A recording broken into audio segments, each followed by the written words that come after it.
오늘은 반석 위에 세운 교회라는 제목으로 하나님 말씀 우리 함께 나누고자 합니다. 제가 이 6월 한 달 동안에는요, 이 교회란 무엇인가라는 이 주제를 가지고 이 교회론에 관한 설교를 하려고 합니다. 제가 이 교회론에 관한 설교를 하게 된 것은 사실 지난주가 우리 창립 37주년 이 창립 기념 주일이라서 설교를 준비하면서 교회에 대한 이 책들을 많이 좀 보았고요. 또 그러면서 오늘날 이 한국 교회 상황뿐만 아니라 또 세계 교회가 이렇게 침체를 하고 있는 그런 이유에 관한 여러 글들을 보면서 이 교회에 대한 이해가 참 중요하구나 하는 생각과, 그리고 오늘 우리가 이 교회에 대해서 성도들이 한 가지 놓치고 있는 중요한 것이 있구나 하는 것을 깨달아서 제가 이 6월 한 달 동안 이 교회론에 대해서 같이 말씀을 좀 살펴보려고 합니다. 자, 근데 여러분, 제가 한 가지 살펴보면서 깨달은 게 있는데요. 그건 뭐냐면, 오늘 우리가요, 목사뿐만 아니라 성도님들도 우리가 다 같이 교회를 다니고 교회를 섬기는데, 그런데 정작 우리가 교회에 대해서 물어보면 교회에 대해서 모르는 성도들이 참으로 많다라는 것입니다. 우리가 교회를 모르고 신앙생활을 하다 보니까 가령 이런 거죠. 이단도 뭐 신천지와 같은 곳도 형태는 교회예요. 그런데 그런 교회에 들어가서 잘못된 신앙생활을 하는 경우도 있고요. 또 우리가 참된 교회를 지향하고 그런 교회를 섬기려고 하는데, 그런데 성경적인 기준의 바른 기도가 교회가 무엇인지에 대한 이해가 없다 보니까 참 교회에서 많은 일들을 해요. 그런데 정작 교회가 붙들어야 하는 이 복음은 붙들지 않는, 전혀 복음과 상관없는 그런 일들을 하게 되는 경우가 있더라는 것입니다. 그래서 이런 점에서 담임 목사로서 많이 고민이 되었습니다. 과연 우리 교회는 문제가 없는지, 그리고 우리 교회의 주인은 우리가 항상 기도하고 또 저도 말씀을 전하지만 정말 우리 교회의 주인이 지금 예수 그리스도이신지, 그리고 주님 보시기에 우리 교회는 정말 좋은 교회인지, 그리고 성도님들 입장에서 생각하면 과연 우리 성도님들은 어떤 생각을 가지고 교회에 매주일 나오시는지, 그리고 또 이 주님의 핏값으로 세운 이 교회를 우리 성도님들을 정말 소중하게 생각하시고 또 사랑하시는지, 그리고 더 중요한 것은 과연 우리 성도님의 삶에 이 교회라는 이 존재는 어떤 삶의 영향력을 주고 있는지 하는 이 고민들이 끊이지 않았습니다. 그래서 오늘도 이런 질문들을 가지고 본문을 묵상하는 가운데 그 답을 생각하면서 말씀을 준비했고, 그것을 여러분들과 좀 나누려고 합니다. 자, 성도님들, 제가 먼저 질문을 하나 해볼게요. 자, 성도님들에게 있어서 그렇다면 이 교회는 어떤 존재입니까? 더 쉽게 말하면 직접적으로 여러분 자신에게 있어서 여러분이 생각하시기에 이 교회는 어떤 곳이죠? 어떤 곳이에요? 또 어떤 의미를 가지시나요? 여러분 이거 한번 생각해 보셔야 돼요. 그래서 제가 궁금해가지고 우리 신앙의 선배들은 과연 교회를 어떻게 이해하고 어떻게 생각했을까? 그래서 제가 칼빈 선생님의 책을 좀 찾아봤어요. 그래서 칼빈, 우리 종교개혁자 칼빈 선생님은 기독교 강요에서 칼빈 선생님이 생각하는 교회는 이게 교회예요. 자, 이렇게 교회를 생각하셨어요. 교회는 그러니까 모든 경건한 자의 어머니이며 우리는 이 교회와 연합되어야 한다라고 칼빈은 교회를 그렇게 의미를 생각하고 있었던 거예요. 그러니까 무슨 말이냐면, 지금 우리 태우이도 나왔지만 아기가 출생하고 자라고 성장하려면 어머니가 있어야 되잖아요. 그렇죠? 그런 것처럼 오늘 성도도 교회에서 도움과 봉사로 양육받을 뿐만 아니라 이런 어머니 같은 교회가 있어야 그 성도가 교회의 보호와 지도를 받고 영적으로 성장해서 궁극적으로 우리가 하나님 나라까지 인도해 주는 그 보호자 같은 역할을 하는 그것이 뭐냐? 칼빈은 그게 교회다라고 생각을 했던 거예요. 그래서 기독교 강의에 보면 이런 말도 나와요. 하나님이 아버지가 되는 사람에게는 교회가 뭐가 돼야 된다? 어머니가 되어야 된다라고 생각했던 거예요. 그러니까 칼빈은 쉽게 말해서 교회는 어머니다라는 이해를 가지고 그는 교회를 그렇게 생각한 거예요. 그런 점에서 여러분들은 어떻게 생각을 하시냐고요, 이 교회를. 근데 한 가지 분명한 것은 그러니까 교회는 그러니까 소중한 기관이라는 거예요. 성도님들, 특별히 왜 이게 소중하냐면 지난주에도 말씀드렸지만, 그러니까 교회는 오늘 신자들이 영적인 성장과 관련된 그 기관이 바로 교회이기 때문에, 그래서 교회는 중요하다는 거예요. 그러니까 우리가 이 교회를 통해서 그리스도를 배우고 그리고 그리스도를 알고 그리스도를 닮은 자로 우리가 세워질 수 있는 그곳이 바로 교회라는 거죠.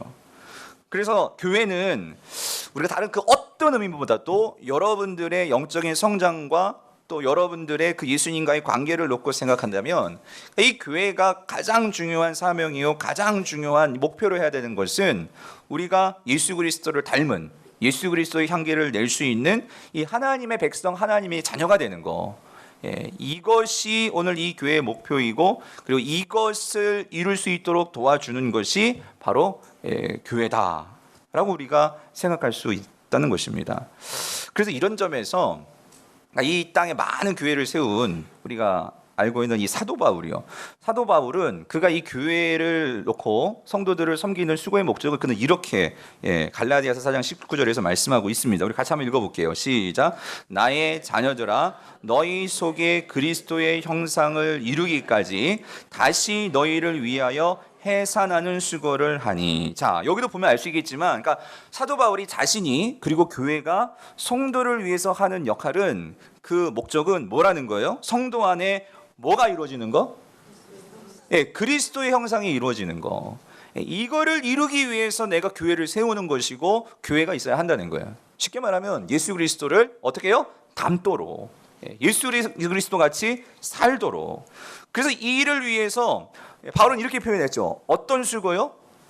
해산하는 수고. 그의 수고를 누구에 비유하고 있어요? 어머니에게 비유하고 있잖아요. 그러니까 교회는 그런 존재라는 거죠. 다시 말씀드리지만 아이들이 잘 자라려면 좋은 엄마가 있어야 하는 것처럼 그러니까 성도가 잘 자라려면 뭐가 있어야겠어요? 좋은 교회가 있어야 한다는 거예요.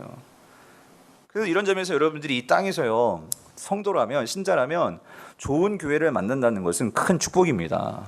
여러분 맞나요? 그 좋은 교회를 만난다는 거. 자, 그렇다면 여러분 이런 좋은 교회가 어떻게 세워지는 것일까요? 지난주에도 말씀드렸지만 여러분 교회를 세운다라고 할 때 교회가 세워지는 것은 건물을 세우는 게 아니죠. 교회가 세우는 것은 뭐를 세우는 걸까요? 사람들을 세우는 거라는 거예요. 근데 더 중요한 것은 어떤 사람들을 세우는 것일까요? 그래서 이 점에 대해서 오늘 본문에서 예수님이 어떤 사람들을 세워서 교회가 되게 하는지를 본문에 또 말씀해 주고 계세요. 자, 여러분 18절을 우리 다시 한번 같이 읽어볼게요. 18절 시작. 또 내가 내게 이르노니 너는 베드로라. 내가 이 반석 위에 내 교회를 세우리니 음부의 권세가 이기지 못하리라 라고 주님이 말씀하셨어요. 자, 여기 보면 예수님께서 뭘 세우시겠대요? 내 교회를 세우겠다라고 말씀하셨어요. 그러니까 여기 나오는 이 교회라는 단어가 지난주에도 말씀드렸지만 이게 에클레시아라는 단어예요. 근데 이 에클레시아라는 이 헬라어는요 두 개의 단어에서 그 기원된 그런 단어라고 설명들을 해요. 이 에크라는 어디로부터라는 전치사하고 이 불러내다라는 뜻을 갖고 있는 칼레오라는 이 동사로부터 유래한 단어가 이 에클레시아, 즉 어디로부터 불러낸 사람들, 이 뜻이 이 에클레시아의 뜻에 있다라는 거예요. 그러니까 다시 말하면 자 예수님께서 여기서 지금 교회를 세우겠다라고 하실 때요 이 교회는 그러니까 누가 불렀을까요? 누가 불렀을게요? 예수님이 부르셨겠죠. 그러니까 예수님이 불러낸 사람들 그게 바로 교회라는 거예요. 근데 어디로부터 불러냈을까요? 세상으로부터 불러냈겠죠. 예수님이 세상으로 불러낸 그 사람들을 바로 에클레시아라고 말을 하는 거예요. 근데 여러분 이 점에서요 예수님이 세상으로부터 불러낸 사람들이다라는 이 점에서부터 이 교회라는 단어는요 그러니까 구약 성경과 이 연속성을 갖는 점이 있다라는 거예요. 그게 뭐냐면 하나님의 백성이라는 의미라는 거예요. 그러니까 사실 예수님이 여기서 이렇게 교회라고 말할 때 이게 그냥 뚝 떨어진 단어가 아니라는 거예요. 예수님은 이미 구약적인 배경을 가지고 그 배경에서 지금 이 에클레시아라는 단어를 말하고 있다라는 거예요. 자, 이게 무슨 말이냐면 여기서 이 에클레시아라는 이 헬라어가 구약에서 상응하는 그 히브리어에는 어떤 단어가 있느냐? 이게 카할이라는 단어라는 거예요. 이 카할이라는 단어의 뜻이 뭐냐면 이게 회중, 공동체 이런 뜻을 갖고 있어요. 그런데 구약에서 이 카할이라는 이 회중, 공동체가 쓰일 때 어떤 회중을 말하냐고요? 어떤 공동체를 말하냐고요? 그럴 때 구약 성경을 보니까 이런 회중이에요. 애굽으로부터 하나님께서 그 하나님 백성 삼기 위해서 불러낸 사람들이요. 여러분 그게 누구죠? 이스라엘 백성들이잖아요. 그 애굽의 속박에 노예 생활을 하던 그들을 하나님이 불러내셔가지고 하나님 백성 삼기 위해서 하나님의 그 사람들, 백성들, 이스라엘 공동체로 불러낸 사람들이 이게 칼이더라는 거예요. 자, 이런 점을 놓고 볼 때 지금 예수님께서 내 교회를 세우겠다 하는 의미는 예수 그리스도를 통해서 이 세상에서 사람들을 불러내가지고 하나님의 백성으로 참 이스라엘 공동체로 만들기 위해서 예수님이 불러낸 사람들, 그게 뭐다? 교회라는 거예요. 즉 이 말씀은 이스라엘 백성들에게 하나님이 왕이셨던 것처럼 이제 예수님이 부르시는 사람들에게는 누가 왕일까요? 예수님이 왕이시고, 그래서 그 왕을 따르는 새로운 하나님 나라의 백성들을 이 땅에 세우시고 그들을 통해서 예수님께서 가지고 오신 이 하나님의 나라가 계속해서 그들을 통해서 세워지고 완전하신 하나님 나라가 임할 때까지 그 사명을 감당하시도록 주님께서 세우시는 새로운 하나님의 백성들, 공동체, 그게 뭐다? 교회라는 거예요. 그래서 여러분, 여기 아주 중요한 구약과 신약의 연속성도 있으면서 불연속성도 있는데요. 이게 무슨 말이냐면, 여러분 구약에서는요, 하나님 나라가 백성됨에 있어서 중요한 조건은 아브라함 자손이어야 한다는 거예요. 즉 혈통적인 이스라엘 백성들만이 하나님 나라의 백성이 될 수 있었어요. 그런데 그 혈통적인 이스라엘 백성들은 실패했죠. 하나님 앞에서 우상을 섬기고 그들은 결국 실패한 백성들이 되어버렸어요. 그래서 그들은 징계받고 그들은 다 뿔뿔이 흩어지고 포로 생활하고 그렇게 되어버렸어요. 그럼 하나님 나라의 백성들이 이제 없어지는 건가요? 아니라는 거예요. 예수님께서 새로운 하나님 나라의 백성들을 세우신다는 거예요. 어떻게? 오늘 그 예수 그리스도를 통해서 이제는 혈통이 아니에요. 혈통을 통해서 어떤 외적인 조건을 통해서 하나님 나라 백성을 세우는 게 아니고 오직 그 예수 그리스도를 믿음을 통해서요. 오직 예수님이 나의 구원자이시고 나의 진정한 삶의 왕이 되심을 믿는 자들은 누구나 차별 없이, 혈통 상관없이, 자격 상관없이 이 믿음을 통해서 누가 될 수 있어요? 하나님의 백성들이 될 수 있다는 거예요. 이 은혜가, 이 특권이 예수 그리스도를 통해서 주어진다는 거예요. 어떤 공동체를 통해서? 교회 공동체를 통해서요. 그래서 이런 관점에서 다시 교회를 쉽게 정리하면 이렇게 간단하게 정의할 수 있어요. 교회는 새로운 하나님 나라의 백성들의 공동체라는 거예요. 저와 여러분은 누굽니까? 하나님 나라의 백성들이라는 거예요. 그래서 여러분, 성경은요, 지금 이 세상을, 그러니까 우리 인류를 딱 두 개로 구분을 해요. 그게 뭐냐면, 그러니까 이 세상, 그러니까 주님이 불러내지 않는 사람들이 있는 이 세상과 주님이 불러낸 사람들이 모인 교회, 성경을 딱 그렇게 구분해요. 구약에도 구약교회가 있고 신약에도 신약교회가 있어요. 세상과 교회로 분리한다는 거예요. 그랬을 때 세상은요, 죄악이 관영하고 사단의 유혹과 시험이 항상 도사리고 있는 곳이 세상이에요. 그런데 교회는, 물론 교회도 세상 안에 있어요. 그러한 유혹과 고난과 핍박과 어려움이 있는 그 세상 가운데 있지만, 그러나 교회가 다른 것은, 교회는 만왕의 왕 되신 예수 그리스도께서 세상 끝날까지 그 교회와 함께 하시며 그 교회를 지키시며 그 교회를 보호하시는, 이 세상에 존재하지만 특별한 주님의 보호가 있는 그 보호기관이 뭐다? 교회라는 거예요. 그러므로 성도님들, 우리가 이런 유혹 많고 이 위험하고 이 험난한 이 세상 속에서 그 보호기관, 이 교회 안에 내가 있다는 것은, 이건 엄청난 우리에게는 축복이라는 거예요. 아멘? 세상 사람들은 그런 보호막이 없는 거예요. 주님의 부름 받지 못한 사람들은요, 이런 보호를 받지 못하고 살아가야 한다는 거예요. 그런데 오늘 저와 여러분은 어떤 존재예요? 우리는 그 교회에 속해서 이 세상에서 주님의 보호와 주님의 통치를 받으며 살 수 있는 그 보호가 있는 자들이 이 교회, 저와 여러분들이라는 거예요. 주님은 이 세상에서 우리를 보호하실 뿐만 아니라 우리를 어디까지 인도하시고 보호하십니까? 그 영원한 것까지. 오늘 우리를 이 지상에서 이 교회를 보호하실 뿐만 아니라 이 교회가 여기서 끝나는 게 아니라는 거예요. 주님께서 다시 오시는 날 오늘 그 천상의 교회와 이 세상 지상의 교회가 하나 되어져서 영원한 교회로 되어지는 하나가 되어지는 그 날이 오는데 그 영원한 그 하나 되는 교회에 대한 확증과 보증이 뭐냐? 오늘 이 지상교회에 속해 있다라는 이 사실이라는 거예요. 그래서 여러분 이것을 보여주는 말씀이 이 요한계시록 말씀이에요. 여러분 요한계시록 21장을 보면 예수님께서 재림하시는 날 이 지상의 교회하고요 이 천상의 교회가 이제 하나가 되어서 영원한 우주적인 영원한 이 교회가 되는 그 장면이 여러분 죄송합니다. 요한계시록 21장에 나와요. 여러분 21장 1절부터 7절 좀 길지만 우리가 같이 한번 읽어볼게요. 중요한 말씀이니까 먼저 1절 2절 같이 한번 읽어볼게요. 시작. 또 내가 새 하늘과 새 땅을 보니 처음 하늘과 처음 땅이 없어졌고 바다도 다시 있지 않더라. 그러니까 주님이 이제 재림하시게 되면 이 땅이 새롭게 완전히 재창조되는 거, 완전히 새롭게 되는 거예요. 예. 자 그렇게 되는데 또 한 가지 2절. 또 내가 봄에 거룩한 성 새 예루살렘이 하나님께로부터 하늘에서 내려오니 그 준비한 것이 신부가 남편을 위하여 단장한 것 같더라예요. 자 여기서 이 새 예루살렘이 뭘까요? 그래서 여러분 이 요한계시록이 왜 어렵냐면요 요한계시록은 많은 상징을 이렇게 사용하고 있어요. 그러니까 이걸 그냥 문자 그대로 받아버리면 이게 어떻게 예루살렘이 내려옵니까? 예. 그런데 이 예루살렘이 뭐냐면 새 예루살렘 이게 바로 교회라는 거예요. 교회. 천상의 교회가 이 세상에 나와서 완전히 하나 된 새로운 교회가 되어지는 것을 새 예루살렘이라고 표현하고 있어요.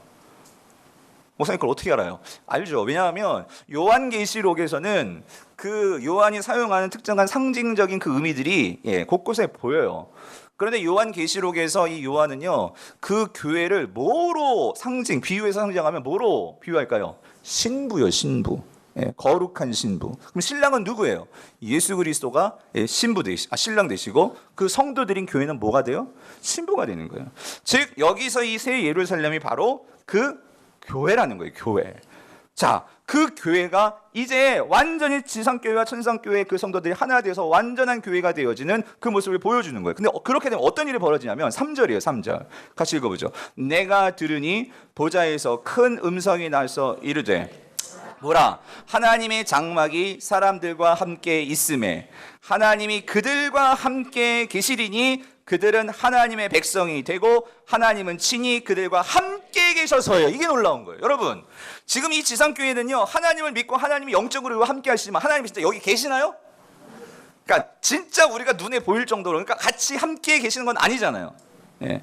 영으로 함께 하시지만 이걸 어떻게 표현할지 모르겠지만 물리적으로 아무튼 함께 그 개념은 아니잖아요. 그런데 오늘 그 완전한 천상교회에서는 하나님이 어떻게 해요? 함께 있다는 거예요. 이게 진짜 교회예요. 이 교회가 우리에게 주어진다는 거예요. 완전하고 영원한 교회. 이 교회 안에 들어갈 때 우리에게 어떤 일이 벌어집니까? 4절. 모든 눈물을 그 눈에서 닦아주시니 다시는 사망이 없고 애통하는 것이나 곡하는 것이나 아픈 것이 다시 있지 아니하리니 처음 것들이 다 지나갔음이라. 보좌에 앉으신 이가 이르시되 보라 내가 만물을 새롭게 하노라 하시고 또 이르시되 이 말은 신실하고 참되니 어떻게 해요? 기록하라 하시고 지금 요한한테 얘기하는 거예요. 그래서 이렇게 기록한 게 뭐예요? 요한계시록이잖아요. 예. 또 내게 말씀하시되 이루었도다 나는 알파와 오메가요 처음과 마지막이라 내가 생명수 샘물을 목마른 자에게 값없이 주리니. 그러니까 여러분 이 생명수 샘물이요. 그러니까 이 땅에서는 우리가 아무리 물을 마시고 해도 우리는 갈증이에요. 갈증. 그러나 그 영원한 교회, 완성된 교회, 천상과 지상교회가 하나 되어진 이 새 예루살렘의 교회에 들어가면 우리의 모든 갈증들이 다 해결되는 이런 축복이 주어진다는 거예요. 여러분 이 성도 되고 싶지 않으세요, 여러분? 예? 이 성도가 그냥 되는 것이 아니라 우리가 이 지상교회에서 그 성도임이 확인되어지고 확증되어지고 그 성도들이 나중에 이 천상교회가 하나 되어진 이 축복을 누리게 된다는 거예요. 자, 그런데 여러분 중요한 말씀이 7절이에요. 7절 같이 읽어볼게요. 시작. 이기는 자는 이것들을 상속으로 받으리라. 나는 그의 하나님이 되고 그는 내 아들이 되리라예요. 자, 여러분 이게 참 놀라운 말씀이죠. 아까 교회는 하나님의 뭐라고 했어요? 백성들이라고 했잖아요. 그렇죠? 예, 그런데 오늘 그 교회, 하나님의 백성 되는 성도들이 그 천상교회, 완전한 이 세율의 삶에 들어가게 되면 이제는 그냥 백성 정도가 아니라 하나님의 뭐가 된다고요? 아들이 되리라. 이게 무슨 말이에요? 가족이 된다는 게 가족. 예? 그 하나 되는 가족이 될 거라는 거죠. 그런데 여러분 여기서 이 중요한 건 이거, 이기는 자는 그랬죠. 이 이기는 자가 누구냐는 거예요. 이 누구죠? 누구일까요? 이 땅에 거하는 이 지상교회, 지상교회. 예? 다시 말하면 저와 여러분들이요. 저와 여러분들. 즉 저와 여러분들이 주님이 말씀하신 대로 요한이 기록하라고 했잖아요. 그 기록한 말씀대로 우리가 그 말씀을 믿고 신뢰함으로 오늘 그 예수 그리스도가 우리의 왕이심으로 그 말씀대로 우리가 순종하며 살 때에 그들에게는 이 영원한 하나님 나라에 들어가는 이 하나님 나라의 백성들이 될 뿐만 아니라 그 나라에서 하나님과 함께 가족이 되는 이 축복이 우리에게 주어진다라는 거예요. 할렐루야. 자, 근데 여러분 더 중요한 건 뭐냐면 이겁니다. 그런데 여러분 여기서 우리 정말 생각해 봐야 될 게 이거예요. 7절에서 근데 예수님이 하나님이 이기는 자는 이렇게 하고 말씀하셨죠. 근데 이렇게 말씀하는 데는 그 이면에는 어떤 하나님의 메시지가 있는 것일까요? 이기는 자는 이라고 말할 경우에는 뭘 전제로 하는 걸까요? 이기지 않는 자가 있다는 거죠. 예? 이기지 못하는 자가 있다는 거예요. 무슨 말이죠? 이 지상교회가 그 완전하신 천상교회에 대한 확증이고 보증이지만 이 지상교회 안에는 그 확증과 보증을 얻게 되는 자도 있지만 이기는 자도 있지만 이기지 못하는 자도 있다는 거예요. 지난주에도 말씀드렸지만 이 지상교회 안에는요 가라지 성도가 있다는 거예요. 즉 이게 진짜인지 가짜인지 사실 지상교회 안에서는 눈으로 봐서는 몰라요. 저도 몰라요. 그걸 모르는데 그런데 그것이 분명하게 드러나는 때가 있다는 거예요. 이기느냐 지느냐 이 순간. 무슨 말이냐면 내가 예수 그리스도를 믿기 때문에 이 땅에서 당하게 되는 핍박이 있어요. 박해가 있어요. 고난이 있어요. 그런데 그 앞에서는 내가 진짜인지 가짜인지가 분명히 드러나게 된다는 거예요. 내가 예수 그리스도 때문에 당하는 고난, 당하는 핍박, 당하는 박해, 슬픔, 아픔을요 내가 진정으로 그 예수 그리스도의 십자가를 바라보면서 내가 정말로 그 부활하시고 승리하신 그 예수 그리스도를 믿음으로 나도 십자가를 지고 자기를 부인하면서 그 예수 그리스도를 따라간다면 끝까지 따라간다면 그는 누구예요? 진짜 성도예요. 이기는 자라는 거예요. 그렇지만 내가 이 세상에서 예수님 때문에 당하는 그 고난, 그 슬픔, 그 박해, 그 어려움 이것들을 인내하지 못하고 우리가 그냥 세상의 방법으로 따라간다면 여러분 그건 가짜 성도일 수 있다는 거예요. 주님이 오시는 그날 우리는 이 영광스러운 새 예루살렘에 여러분 들어가지 못할 수 있다는 거예요. 그래서 여러분 오늘 요한계시록은요 유독 이 이기는 자에 대한 이 말씀을 많이 줘요. 특히 이 지상교회들에게는.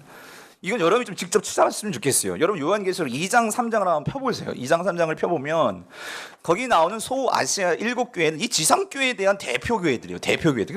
우리의 모습일 수 있어요. 그런데 그 교회들의 끊임없이 주님께서 주시는 말씀이 뭐냐? 여러분 2장 7절을 한번 보세요. 2장 7절 에베소 교회에 먼저 주시는 말씀이에요. 2장 7절 같이 읽어보죠. 시작. 귀에 있는 자는 성령이 교회들에게 하시는 말씀을 들을지어다.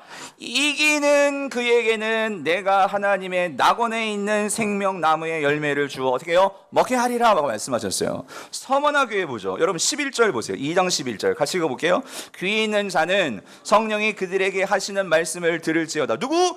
이기는 자는 둘째 사망의 해를 받지 아니하리라. 이 둘째 사망은 지옥에 떨어지는 거예요. 그게 없을 거라는 거예요. 버가모 교회 17절 귀 있는 자는 성령이 교회들에게 하시는 말씀을 들을지어다. 누구? 이기는 그에게는 내가 감추었던 만나를 주고 또 흰 돌을 줄 터인데 그 돌 위에 새 이름을 기록한 것이 있나니 받는 자밖에는 그 이름을 알 사람이 없느니라. 두아디라 교회 26절이요 이기는 자와 끝까지 내 일을 지키는 그에게는 뭐예요? 만국을 다스리는 권세를 주리니. 3장 사대교회요. 여러분 5절 보세요. 5절 이기는 자는 이와 같이 흰옷을 입을 것이요 내가 그 이름을 생명책에 결코 지우지 아니하고 그 이름을 내 아버지 앞과 그의 천사들 앞에서 시인하리라. 빌라델비아 교회요. 12절 이기는 자는 내 하나님 성전의 기둥이 되게 하리니 그는 결코 다시 나가지 아니하리라. 내가 하나님의 이름과 하나님의 성 곧 하늘에서 내 하나님께로부터 내려오는 새 예루살렘. 아까 말씀드렸죠. 뭐예요? 완성된 교회요. 그 교회의 이름과 나의 이름을 그 위에 기록하리라. 마지막 라오디아 교회 21절이요. 이기는 그에게는 내가 내 보좌와 함께 앉게 하여 주기를, 내가 이기고 아버지 보좌에 함께 앉은 것과 같이 하리라예요. 아멘. 성도님들, 왜 요한계시록은 이 지상교회에 계속해서 이기는 자, 이기는 자, 이기는 자를 이렇게 강조하는 것일까요? 그리고 그 이기는 자가 받을 복에 대해서 이렇게 강조하면서 그것을 설명해 주고 있는 것일까요? 여러분, 그거는요, 사실 이 요한계시록이 기록될 때 이 지금 이 교회들의 상황은요 엄청나게 힘들었어요. 예. 엄청난 박해를 받고 있었어요. 예. 예수님 믿는 것 때문에 엄청난 박해와 이 로마로부터요 그 핍박과 고난이 이만저만이 아니었죠. 뭐 요즘도 우리가 예수님 믿는 것 때문에 때로는 내가 손해도 보고, 또 특별히 직장 생활 하시는 분들, 우리 청년도 그렇고 세상에서 내가 예수님 믿는 걸 드러내면은요 많이 오히려 욕먹고 내가 더 손해봐야 되고 정말 그런 일들이 많을 거예요. 그런데 여러분, 그 정도의 핍박, 그 정도의 어려움과는 지금 이 상황은 비교할 것이 못 된다는 거예요. 예. 그렇게 이 상황에서 성도들은 그런 핍박과 어려움을 당하고 있었어요. 그런데 그럼에도 불구하고 그런 상황에서 지금 말하는 거예요. 오늘 이기는 자들에게는 이런 영광이 주어진다는 거예요. 이런 축복과 이런 영광이 지금 내려오고 있는데, 당하고 있는데, 지금 잠깐 내가 그 삶에서의 영광과 그 쉼을 누리겠다고 그거 잡아가지고 이 하나님의 영광을 누리지 못하는, 이기지 못하는 자가 된다면 그래도 네가 그것을 하겠니? 오늘 요한계시록은 끊임없이 우리에게 그것을 말씀하고 있는 거예요. 사랑하는 성도님들, 이게 지금 요한계시록 당시 성도들에게만 주어지고 있는 것이 아니고요, 오늘 이 말씀은 저와 여러분들에도 동일하게 주어지고 있다는 거예요. 왜냐하면 오늘 이 성경 말씀 가운데 유일하게 아직 주님께서 성취하지 아니하신 그 하나가 뭡니까? 이 예루살렘이 내려오는 거잖아요. 오늘 우리가 그 영광스러운 영원한 교회의 그 성도가 되는 거잖아요. 이거는 남아있는 거예요. 근데 이게 누구에게 주어진다고요? 이기는 자들이요. 그 주 예수를 위해서 어떠한 고난과 핍박과 어려움이 있지만 오늘 그 주님을 믿고서 이 나에게 다가오는 이 예루살렘을 바라보면서 끝까지 견뎌내고 끝까지 이겨낼 수 있는 바로 그 성도요, 이기는 자에게 이 축복을 주신다라는 거예요. 그러면 사랑하는 성도님들, 오늘 요한계시록이 우리에게 보여주는 분명한 교회의 모습, 이 지상교회의 모습은요, 여러분 우리가 꼭 머릿속에 기억해 놓으세요. 싸우는 교회예요. 어떤 교회예요? 이게 성도들끼리 싸운다는 게 아니고 뭐와 싸워요? 세상과 싸우는 거예요. 영적인 전투하는 교회라는 거예요. 여러분, 교회는요, 그래서 이 성도들을요 그 전투력을 길러내줘야 하는 게 교회라는 거예요. 그냥 교회가 뭐냐고, 아유 힘들어요 집사님, 아유 위로받으셔야 돼요, 평화. 교회가 이것도 있어요. 예, 서로 위로해주고 격려해주고 이것도 있지만, 여러분, 교회가 이것만 해서는 우리가 세상을 이길 수가 없다라는 거예요. 오늘 교회는요, 이 시대 앞에서의 그 어떤 유혹과 어떠한 핍박과 어떠한 그 방해가 있더라도, 여러분이 어제 뭐 뉴스를 보거나 이제 기독교인들은 그런 관심이 있으시니까요, 우리 서울시청에서 막 퀴어 축제하고, 여러분 이건 지금 전조 이제 아무것도 아니에요. 이런 동성애뿐만 아니라 얼마나 많은 우리의 그 가치관과 우리의 성경적인 기준을 흔들어 놓는 일들이 얼마나 우리에게, 그게 곧 우리 자녀들의 문제잖아요. 자녀들이 닥쳐야 하는 그런 문제들이 얼마나 우리에게 밀려들지 모르는데, 여기에서 무엇을 가지고 어떻게 싸워내며 어떻게 이겨내는 전투력을 어디서 길러내겠냐고요. 그래서 여러분, 죄송해요, 제가 너무 열을 냈나. 너무 중요한 일. 근데 여러분, 요한계시록은요, 그래서 교회를요, 이 전투하는 교회를 분명하게 보여주는 모습이 이제 7장에 나오는데, 여러분 7장 3절부터 9절의 말씀을 보면은 여기 전투하는 교회들의 모습이 나와요. 그래서 보시면은 여러분 4절을 보면, 이게 지금 한 번에 다 봐야 돼서 제가 조그맣게 좀 갖고 왔는데, 4절에 보면 이렇게 나옵니다. 제가 읽어드릴게요. 내가 인침을 받은 자의 수를 드니, 여기 인쳤다는 것은 이게 바로 예수님이 인쳐가지고 불러냈다라는 거예요. 구원받은 자들이죠. 예, 그 인침받은 자들의 수를 들으니 이스라엘 자손이 각 지파 중에서 인침받은 자들이 얼마? 14만 4천이라는 거. 이거 많이 들어봤을 거예요. 요즘 신천지 때문에 14만 4천. 예. 그러니까 신천지는요 24만 4천을요, 그러니까 자기네들 집화당을 세우잖아요. 그 집화당들이 이렇게 인친 사람들이 이제 14만 4천이 되면 자기네들 영생 불사하고 이제 구원된다, 구원받았다, 이제 재림, 이제 세상이 새롭게 새 천지, 신천지가 된다, 그렇게 해석을 하는데, 여러분 요한계시록은 말씀드렸지만 이건 상징적인 어떤 그런 숫자도 그렇고 그런 메시지가 많아요. 이 14만 4천은 그러니까 예수님, 그러니까 그 새하늘 새 예루살렘에 들어가는 새로운 성도들이 14만 4천 명이다, 제한된 숫자가 아니라는 거예요. 이건 상징적인 숫자예요. 그걸 어떻게 알 수 있냐면, 그러니까 전투하는 교회, 싸우는 성도들의 그 모습으로 보여주는 게 14만 4천이에요. 이걸 알 수 있는 게 그 다음에 나오는 이 지파들의 이 설명을 보면 알 수 있어요.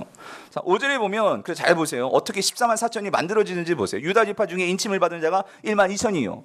루벤 지파 중에 1만 2천이요. 갓 지파 중에 1만 2천이요. 다 1만 2천이에요. 아셀 지파 1만 2천, 납달리 1만 2천, 문하세 1만 2천, 시몬 1만 2천, 레위 지파 1만 2천, 이사갈 1만 2천, 스불론 1만 2천, 요셉 지파 1만 2천, 베냐민 지파 1만 2천 해가지고 1만 2천 곱하기 12 하니까 그게 얼마가 되는 거예요? 그래서 14만 4천이 나오는 거예요. 예. 여러분 14만 4천은 이게 딱 14만 4천 명만 하나님 나라 백성 수 14만 4천 명, 그게 아니라는 거예요, 여러분. 예. 이것은 주님의 이 땅에서 정말로 이 사명을 감당하는, 싸우는, 전투하는 교회로서의 그 성도들이 14만 4천이에요. 이거를 알 수 있는 게 중요한 게, 여러분 제가 한 가지 퀴즈를 낼게요. 여기 12지파가 나오는데, 여기 이 하나님의 천상교회에 기록되어지는 그 지파의 이름 명록 가운데 여기 빠진 지파가 있어요. 이름이 없는 지파가 있어요. 이스라엘 12지파 가운데. 여러분 이거 찾아내실 수 있어요? 두 지파가 있는데 한 지파는 완전히 이름이 빠졌고 한 지파는 이름이 바뀌었어요. 여러분 이거 찾아냈으면 성경 실력 대단하신 건데 누굴까요? 아셀 지파 있습니다. 누굴까요? 네? 누구? 예, 에브라임 하나 나왔고, 근데 에브라임 이름이 바뀐 거예요. 뭐로 바뀌었을까요? 자, 누가 빠졌냐면 여러분 단지파가 없어요. 단지파. 예. 자, 여러분 왜 이스라엘 12지파 가운데 단지파가 없고, 그리고 에브라임 지파가 이름은 없죠. 근데 에브라임 지파는 지금 요셉 지파로 바뀌었어요. 이스라엘 12지파에는 요셉은 아들이 둘이 있었어요. 그래서 므낫세하고 에브라임이 그 12지파에 들어가게 돼요. 요셉은 지파로 이렇게 치지는 않아요. 그렇죠? 근데 여기서 보면 첫 번째, 이게 단지파는 아예 없어요. 그럼 질문, 왜 단지파가 빠졌을까? 천상교회에 속하는 그 속할, 이 땅의 지상교회로서 그 천상교회에 속할 그런 확증과 보증으로서의 그 지파로 왜 단지파는 빠진 것일까? 그 이유가 뭐냐면은요, 여러분 그 배경이 사사기 18장에 나와요.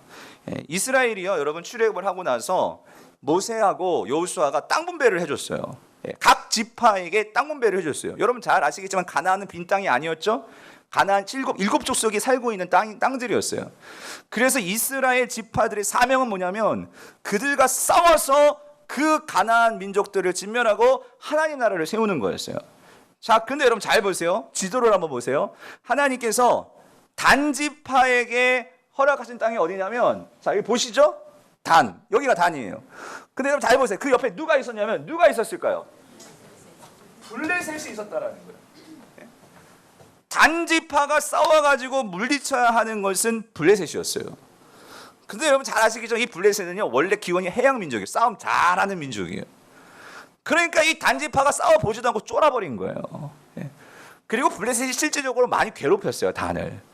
그러니까 이 블레셋을 싸워가지고 그들을 진멸하는 걸 포기해버리고, 하나님이 그들에게 사명으로 주신 그 땅을 완전히 포기해버리고, 이들이 어디로 갔냐면 쭉 이스라엘 북쪽 저기 위로 가버렸어요. 저기가 라이스라는 지역인데 그 지역을 취하고 거기다 단이라고 자기들 작은 마을, 작은 동네를 만들어 도시를 만든 거예요.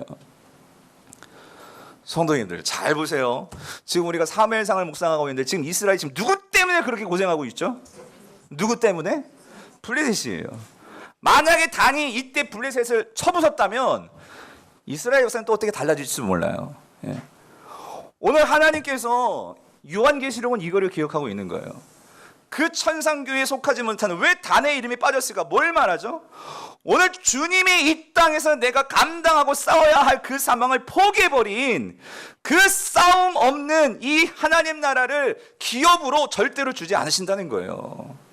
오늘 이것을 상징적으로 말해주는 거예요. 이 땅에서 지상교회의 사명은 뭐냐면 그래서 싸우는 교회라는 거예요. 하나님이 주신 그 사명 붙들고 말씀 붙들고 끝까지 싸워내는 그 교회가 오늘 하나님의 이 영원한 가나안, 하나님의 이 영원한 새 예루살렘에 들어가는 그 축복을 누릴 수 있게 된다라는 거예요. 자, 그럼 여러분, 왜 에브라임은 없죠? 왜 에브라임이 요셉으로 바뀌었을까요? 이거는요, 여러분 구약에서 이 에브라임 지파는요, 북이스라엘과 아주 중요한 관계성을 갖는 나라이죠. 지파이죠. 북이스라엘의 그 중심 지파가 어디냐면 에브라임이었어요. 근데 우리가 선지서를 보면 항상 이 에브라임을 말할 때, 북이스라엘과 에브라임을 말할 때 항상 나오는 단어가 뭐냐면 우상숭배였어요. 우상숭배. 북이스라엘의 이 에브라임의 그 죄는요, 우상숭배였어요. 뭘 말하죠? 오늘 이 땅에서 하나님의 그 천상, 그 새 예루살렘에 들어감에 있어서 이 우상숭배에 빠진 그 지파는요, 그 교회는요, 그 이름이 기록될 수 없다라는 거예요. 오늘 우리가 이 땅에서 싸워내야 할 그 영적인 전쟁의 가장 중요한 전쟁 한 가지는 우상숭배를 타파하는 거라는 거예요. 하나님보다 내 삶의 중심에 두고 내가 정말 의지하고 쫓아가고 사랑하고 매달리는 거, 여러분 그거 다 우상이잖아요. 예? 우리가 싸워야 할 것이 바로 그거라는 거예요. 그러면 사랑하는 성도님들, 오늘 저와 여러분이 이 땅에서 우리는 전투하는 교회요, 전투하는 성도들이라는 거예요. 그래서 우리가 이걸 하려면은요, 여러분, 나 혼자 해갖고는 이거 되지가 않아요. 예. 그래서 오늘 우리가 이 교회에서 이 전투력을 쌓아야 한다는 거예요. 영적인 무장을 해야 된다는 거예요. 그 영적인 무장을 시켜주는 게 바로 교회라는 거예요. 이 교회에서 여러분이 이 영적 전쟁을 위해서 항상 깨어 있어야 한다는 거예요. 그래서 항상 성경은 우리에게 깨어 있으라고 말씀하잖아요. 언제 우는 사자같이 달려드는 사단이 있을지 모른다는 거예요. 그래서 우리가 어떻게 영적 무장을 합니까? 기도와 말씀으로 우리가 정말로 거룩해지는 이 영적 무장을 하지 않으면 우리는요, 여러분들에게 찾아오는 그 고난, 어려움, 만나면 우리는 다 나가 떨어진다는 거예요. 저도 그렇고 여러분, 우리 무장 안 하면은요, 그 어려움 앞에서 힘들다고 막 위에서 그냥 뛰어내리고 그 목숨 끊고 그 서로 끊어지고 헤어지고, 이 모든 비참함들이 오늘 우리가 이 세상에서 일어나는 일들이 아니냐고요. 그래서 여러분, 교회는 이 모든 것들로 또 우리가 넉넉히 이겨낼 수 있도록 그거를 훈련시키고 그것을 준비하고 그것을 깨어있는 공동체, 그게 바로 교회라는 거예요. 그래서 여러분, 이런 관점에서 예수님은요, 오늘 교회를 세우심에 있어서 한 가지 중요한 말씀을 주세요. 여러분, 그게 뭐냐면 오늘 18절 다시 한번 보세요. 주님이 교회를 세우시긴 세우시는데 아무 데나 안 세우세요. 교회가 어디다 세워진대요? 또 내가 내게 이르노니 너는 베드로라. 내가 어디 위에? 반석 위에 내 교회를 세우리니 그 교회는 어떻게 된대요? 음부의 권세가 이기지 못하리라고 말씀하시잖아요. 자, 여러분, 어디다 세우신다고요? 반석에. 그럼 질문, 이 반석이 뭐예요? 그러니까 여기서 이제 여러 가지 여기서 이제 우리 천주교하고 개신교가 이제 나뉘어지는 이 대척점이 여기서 나오는 거예요. 이 반석을 어떻게 이제 해석을 해내느냐. 그래서 카톨릭은, 천주교는 여기서 일단은 예수님이 지금요, 지금 베드로에게, 원래 시몬이었던 베드로에게 새로운 이름을 주시죠. 베드로, 이게 페트로스, 이게 페트라, 이 바위라는, 반석이라는 이름이에요. 그러니까 예수님께서 반석이라는 이름을 준 대상은 누구예요? 베드로죠. 맞아요. 그건 맞아요. 베드로에게 이 반석이라는 이름을 주셨는데, 그러면서 예수님이 뭐라고 말씀해요? 교회를 세우겠다. 이 반석이 교회를 세우겠다라고 말씀을 하셨는데, 천주교는 이렇게 해석하죠. 예수님께서 이제 베드로에게 이 반석이 베드로라고 하시면서 그 베드로 위에 교회를 세우겠다고 말씀하셨다. 그래서 이 베드로, 즉 베드로가 1대 교황이잖아요. 그러니까 천주교회는 이 교회에 예수님의 교회가 세워지는, 죄송합니다. 사람 위에 이 교회가 세워지는 것으로 이 말씀을 해석하고, 그들은 교황을 중심으로 이 교황에게, 그러니까 이 교회를 세우는 권한이 누구에게 있어요? 교황에게 있잖아요. 그러니까 교황에게 붙어야지만, 교황과 함께 있어야지만 그게 진짜 교회고, 교황이 없으면 여러분 그거요? 뭐예요? 가짜 교회예요. 이렇게 해석이 되는 거예요. 근데 여러분, 여기서 이렇게 해석할 때 여기 중요한 문제가 뭐가 발생되냐면, 여러분 보십시오. 만약에 여러분 사람이 그 교회에, 만약에 그것이 그 교회에 그 세워지는 근거가 된다면, 근데 여러분 오늘 마태복음은 우리에게 분명하게 보여줘요. 이렇게 예수님께 칭찬받았던 그 베드로가 바로 뒤에서 예수님께 어떻게 혼나죠? 사단이라고 질책을 받으면서 오늘 이 베드로가 예수님께요, 혼나는 장면이 나와요. 뿐만 아니라 우리가 복음서에 보면은 베드로는요 계속해서 넘어져요. 실수해요. 그런데 여러분 생각해 보세요. 그런 사람 위에 교회를 세운다? 여러분 사람이 얼마나 이게 바뀌냐고요, 마음이. 그 사람이 있으면 교회고 그게 없으면 교회가 아니다? 여러분 이게 말이 되겠어요? 논리적으로도 이건 말이 안 되는 거예요. 그러면 중요한 건 이거죠. 그럼 예수님이 여기서 말씀하신 이 반석이 뭐냐? 여러분 반석이 뭘까요? 베드로 맞아요. 베드로가 맞는데 베드로가 뭘 했죠? 베드로가 여기서 예수님께서 이렇게 말씀하시는 데는 베드로가 한 게 있었어요. 그게 뭘까요? 지금 예수님께서 제자들에게 질문을 하나 던지셨어요. 어떤 질문을 던지자면 너희는 나를 누구라고 생각하니? 이 질문을 던졌어요. 그랬을 때 베드로는요 지금 예수님의 제자들 가운데 대표로 나오는 거예요. 그 모든 제자들 가운데 대표로 그 제자들 사도들이 지금 생각하고 있는 말을 지금 고백을 했어요. 그 고백이 뭐냐면 16절이죠. 여러분 16절 같이 읽어볼게요. 시작. 시몬 베드로가 대답하여 이르되 주는 그리스도시요 살아계신 하나님의 아들이십니다요. 베드로가 한 것은 지금 이 신앙 고백을 한 거예요. 그런데 이 신앙 고백을 할 수 있었던 그 중심에는 누가 있는 거예요? 예수님이 있는 거잖아요. 베드로가 이게 진정으로 예수님이 누군지를 깨달은 거예요. 그 신앙 고백이에요. 오늘 예수님께서 이 교회를 세우겠다는 것은 사람이 세우는 게 아니고 그 사람이 한 이 신앙 고백이에요. 오늘 주는 그리스도시요 살아계신 하나님의 아들이시라는 이 고백 위에 내가 교회를 세우겠다는 거예요. 그래서 여러분 뒤에 가면 18장에 또 교회라는 단어가 마태복음 복음서에서 딱 2번 나와요. 교회라는 단어가 16장과 18장에 나오는데 그 18장에 교회라는 단어가 나올 때에는 그 교회의 권세를 베드로에게만 주지 않으세요. 이 교회라는 권세는 모든 사도들에게 주는 거예요. 누구요? 이 고백을 하는 모든 사도들 뿐만 아니라 오늘 저와 여러분들에게도 이 고백을 진정으로 할 수 있는 자들에게는 그 위에 뭐가 세워지는 거예요? 교회가 세워진다라는 거예요. 즉 이 고백이 뭡니까? 주는 그리스도시요. 이 말은 주님은 메시아라는 거죠. 주님은 기름 부음 받은 자라는 거예요. 이 말은 주님은요 새로운 왕이라는 거예요. 내 인생의 왕은요 이 세상의 그 무엇이 아니라는 거예요. 나를 통치하고 나를 기쁘게 하는 것은 세상의 그런 돈, 권력, 명예 그게 아니라는 거예요. 내가 온전히 따르고 붙들고 내가 순종하는 그 유일한 대상은 나의 왕 누구요? 예수 그리스도시라는 거예요.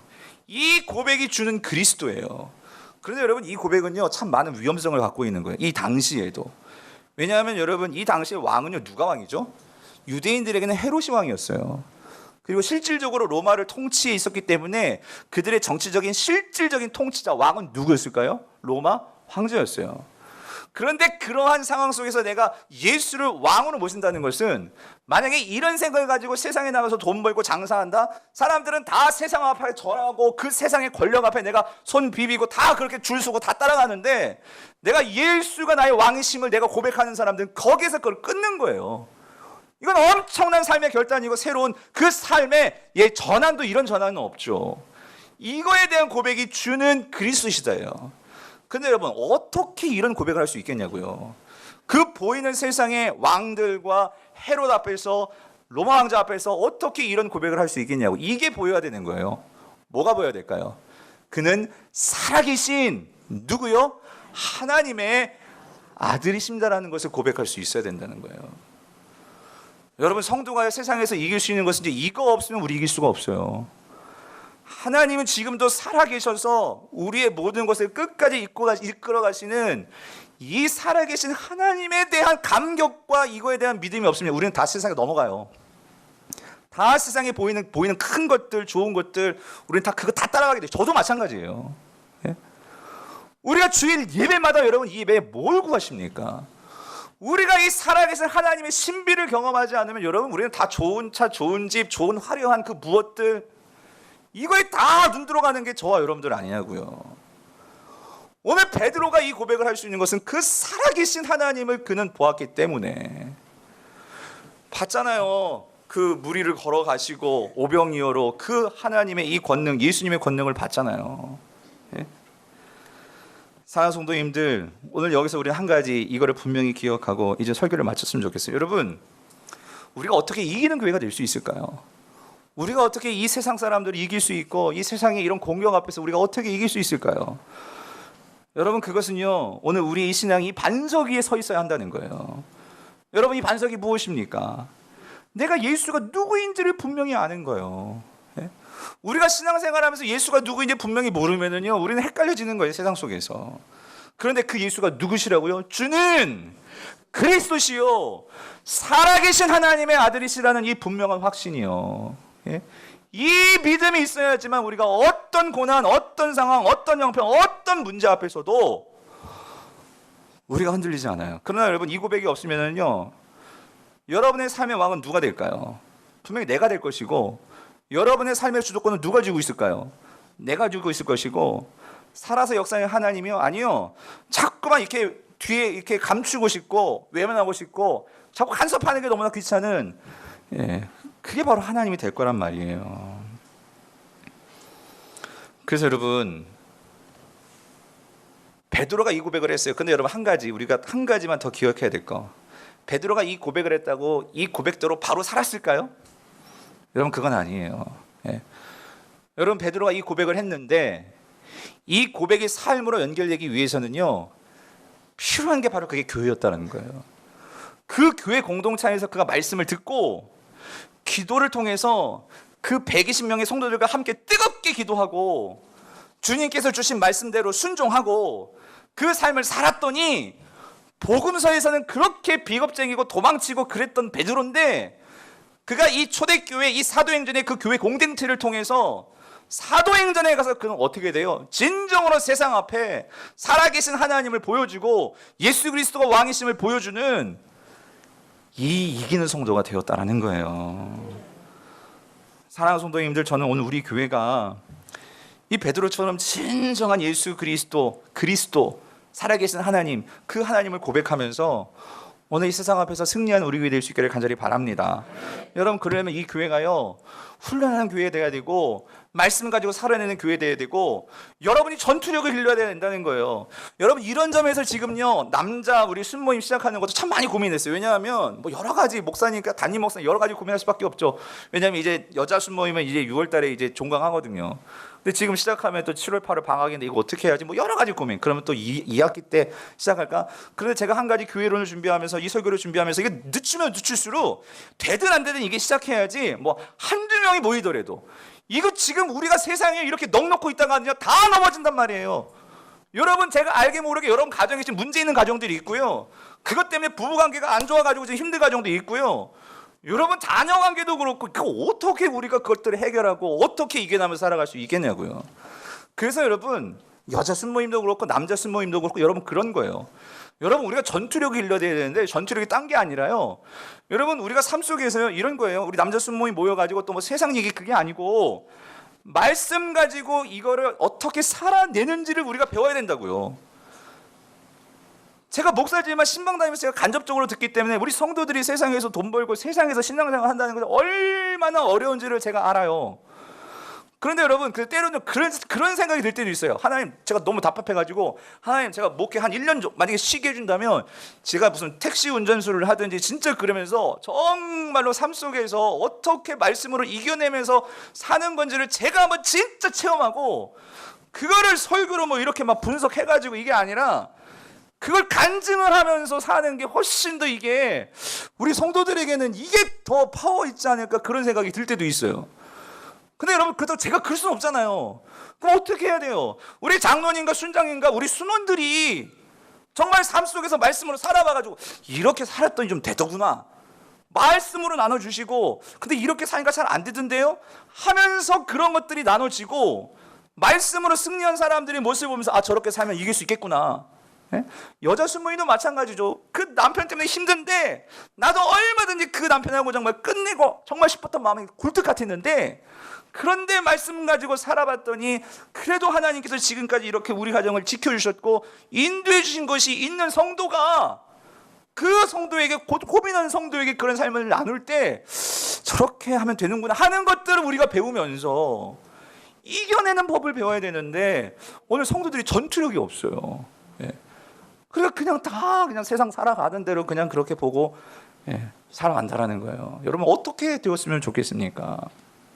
바라기는 그런 면에서 오늘 모이는 거예요. 남자 성도님들도 시간을 좀 내시고 여러분이 만약에 진짜 영적 전투력을 만약에 매긴다면 여러분 파워가 몇이나 되시겠어요? 그것들을 길러내는 공동체예요.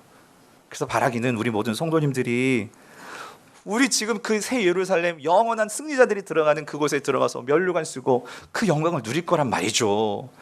그 날을 소망하면서 우리 교회가 포기하는 것이 아니고 끝까지 주님 오실 때까지 잘 싸워내는 저와 여러분 우리 교회 될 수 있기를 여러분 간절히 바랍니다. 여러분 바랍니다.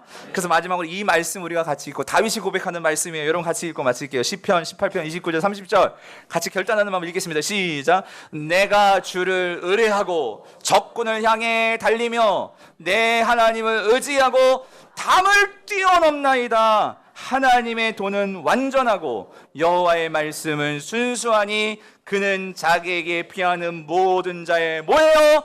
방패시로다. 오늘 이 방패 되시는 하나님을 의지하시고 승리하신 저 여러분 되시기를 간절히 바랍니다. 오늘 이 말씀 생각하면서 우리 이 찬양 같이 찬양하고 기도합시다. 세상 유혹심이 내게 몰려와도 오늘 하나님이 우리의 전쟁의 승리자 되게 해주실 줄 믿습니다. 아버지 하나님 은혜를 감사합니다. 주님께서 오늘 이 자리에 또 불러주신 것은 오늘 우리가 주님의 새 예루살렘 그 하나님 나라의 공동체로 우리가 서기를 바라기를 원하시며 또 들어오기를 원하시며 하나님 그래서 우리를 불러주신 줄 믿습니다. 주님 오늘 우리가 이 주님의 부르심 앞에 하나님 감격하며 우리가 이 땅에서 이 보호막이 있고 하나님의 교회가 있고 이 교회를 통하여 은혜를 받고 하나님 삶 속에서 한 주간 동안 살아낼 수 있는 힘을 얻어 세상으로 들어갈 수 있게 하여 주시옵소서. 그래서 아버지 하나님 아무리 가정에 어려움이 있고 내 직장에 내 아버지 사업장에 참 답답한 현실이 있지만 주님 그 보이는 것에 우리가 사로잡히지 말게 하시고 오늘 우리에게 내려오고 있는 그 예루살렘을 바라보면서 아버지 믿음의 눈을 들어 그 예루살렘을 바라보면서 견뎌내고 이겨낼 수 있는 우리 모든 성도들 될 수 있도록 주님 축복하여 주시옵소서. 하나님 이 교회가 이제 남자 순모임이 시작이 됩니다. 주님 한 명이 모일지라도 두 명이 모일지라도 영적으로 무장된 하나님의 장수들이 나올 수 있게 도와주옵시고 하나님 그래서 오늘 우리 가정뿐만 아니라 이 세상을 구원낼 수 있고 이 세상을 변화시킬 수 있는 하나님의 전사들 하나님의 군사들이 오늘 우리 교회를 통하여 세워질 수 있도록 주님 역사하여 주시옵소서. 주님께서 우리와 함께하여 주실 것을 믿사옵고 거룩하신 예수님의 이름으로 간절히 기도드립니다. 아멘.